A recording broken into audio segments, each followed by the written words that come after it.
जमाना कितना भी बदल जाए, इतना भी नहीं कि बहू घर आए और सास गर्भवती दिख जाए। देखो मीरा, माँ का पूरा ख्याल रखना है, उनसे अब काम नहीं होता है। क्यों, क्या हो गया? तुम्हारी माँ तो हट्टी कट्टी दिख रही है, पूरी शादी में घोड़ी की तरह नाची है, अब क्यों काम नहीं होता उनसे?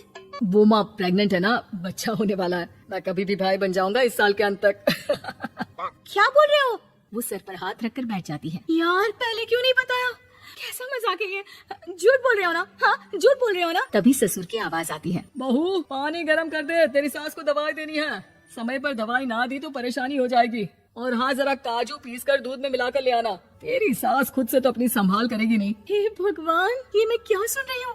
ये ससुर जी को क्या हो गया है? मैं क्या सोच कर आई थी? हाय रे, मैं तो किसी को मुंह भी नहीं दिखा पाऊंगी। अब ये रोना धोना बाद में करना, पहले गर्म पानी कर दो, माँ को दवाई देनी होगी। और हाँ, रात को माँ के पैरों में तेल लगा देना। बहू को गुस्सा आ जाता है, वो बड़बड़ करती किचन में जाती है जहाँ उसका ससुर खड़ा होता है। एक बड़ी जिम्मेदारी है हम सबके सर ऊपर, इस उम्र में माँ बनना खतरे से खाली नहीं होता। हाँ हाँ पता है, तो क्यों बन गई माँ? अरे खतरे से कम नहीं है तो क्या जरूरत थी लल्ला पैदा करने की?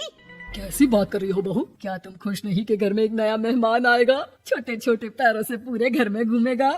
पिताजी ये हाथ जोड़े आपके, आप यहाँ से जाओ, ये शायरी बाद में बताना, अभी मैं पानी गर्म करके थर्मस में दे देती हूँ।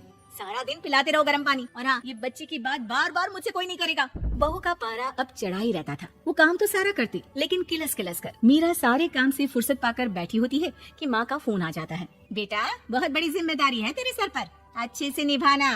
ससुराल में हर किसी को खुश रखना वैसे तो मुश्किल है, लेकिन भगवान ही हिम्मत देता है बहू को हर कुछ सहकर सबको खुश रखने की। क्या बड़बड़ किए जा रही हो माँ? जानती भी हो कि यहाँ क्या चल रहा है? मेरी सास, अरे तेरी सास तो देवी है देवी, कितने खुश हो रहे थे सारे तेरी सूरत देख देख कर। पता नहीं जैसे बहू नहीं कोई मन मांगी मुराद मिल गई हो उन लोगों को। अरे बात तो पूरी सुनो, मन मांगे मुराद तो पूरी हुई है।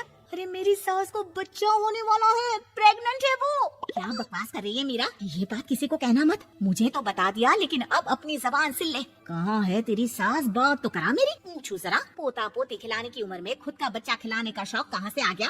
और आया भी तो बताना तो चाहिए था। अब क्या नाक कटाने के लिए हम लोगों से रिश्ता जोड़ा है? रुक, तेरे पापा से बात करती हूँ। मीरा फोन रखकर लेट जाती है। वो एक सपना देखती है कि उसकी गोद में एक बच्चा खेल रहा है। भाभी की गोद में कितना खुश दिख रहा है ना, लग ही नहीं रहा कि भाभी है। मैं तेरे लिए क्या लाया हूँ, सोने की बालियाँ। तेरी शादी में तो मैं बुढ़ा हो जाऊंगा ना। अरे कैसी बात कर रहा है बेटा, इसकी जिम्मेदारी तो तू ही लेगा, हम लोगों का तो कोई भरोसा नहीं, कब ऊपर वाला उठा ले। बहू को सास को देख देख कर गुस्सा आ रहा था, तभी वहाँ पड़ोसन आ जाती है। अरे बहू, तुझसे तो पूछने से भी डर लगता है कि कब खुशखबरी सुना रही है। अब तो अपनी 1 महीने की ननद की ही जिम्मेदारी संभाल ले, बहुत है। अपने जेवर भी रख देना और पैसे भी जमा करना शुरू कर दे। वो बात आगे बढ़ाती उससे पहले ही बहू जोर से चिल्लाकर उठ जाती है। नहीं नहीं नहीं नहीं, मैं अपने जेवर किसी को नहीं दूंगी।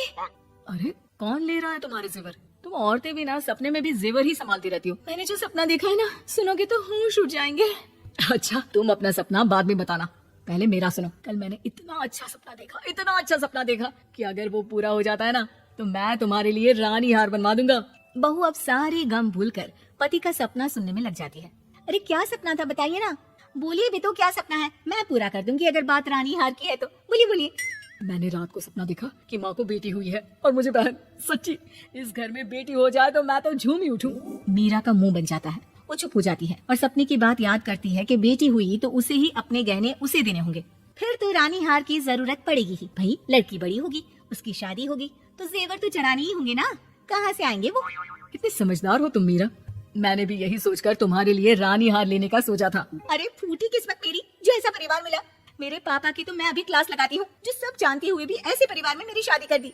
बहू पिता को फोन लगाने ही वाली होती है कि ससुर की फिर से आवाज आती है। बहू गर्म पानी ले आ जल्दी, थर्मस में खत्म हो गया है। बाद में खबर लेती हूँ मैं पापा की, पहले सास को गर्म पानी दिया हूँ। बहू अभी किचन में काम कर ही रही थी कि मीरा के मम्मी पापा आ जाते हैं। वो हाथ में ढेर सारे फल लेकर आते हैं। मीरा के पिता मीरा के ससुर से कहते हैं, लीजिए भाई साहब ये फल रखिए, बहन जी को खिला दीजिएगा। वैसे कैसी है उनकी तबीयत? बस पता तो है आपको, ऐसे वक्त में जो होता है बस वही सब। मुझे तो सुनकर बहुत गुस्सा आया था, लेकिन चलिए भाग्य में जो है लिखा उसे कौन टाल सकता है। डॉक्टर को दिखाए? हाँ हाँ बस डॉक्टर आने ही वाला है। अच्छा हुआ आप लोग भी आ गए। उतने में एक सुंदर सी लेडी डॉक्टर आती है। पेशेंट कौन है आप? अरे नहीं जी, मैं तो बहू हूँ इस घर की, मैं तो अभी सोच भी नहीं सकती पोता या पोती के बारे में, अभी तो मेरी सास ही। अरे चुप हो जाना, देख तो ले, डॉक्टर है ये, किसी के भी सामने गुस्सा फोड़ देती है। डॉक्टर कमरे में जाती है और थोड़ी देर बाद बाहर आ जाती है। पीछे से सांस भी निकल आती है। हे भगवान, इतना दुख तू किसी को भी ना दे जितना मुझे दिया है। देखिए बहन जी, आप लोगों को तो ये सोचना भी नहीं चाहिए था। वही तो मैं भी कह रही थी कि आप लोगों के लिए तो सोचना भी गुनाह है, लेकिन अब पछताए होत क्या जब चिड़िया चुग गई खेत। डॉक्टर वहाँ से चली जाती है। मैं माँ नहीं बन सकती, मैं प्रेग्नेंट भी नहीं हूँ। ये कैसे? तुम तो बोल रही थी कि अरे वो गैस का दर्द था और पेट भी गैस से फूल रहा था। डॉक्टर ने चूने दे दिया है, गर्म पानी से भागना है। मैं भी लाती हूँ गर्म पानी। अरे मैं तो गीजर ही लगा देती हूँ। खुशी की मारे पागल ना हो जाऊं।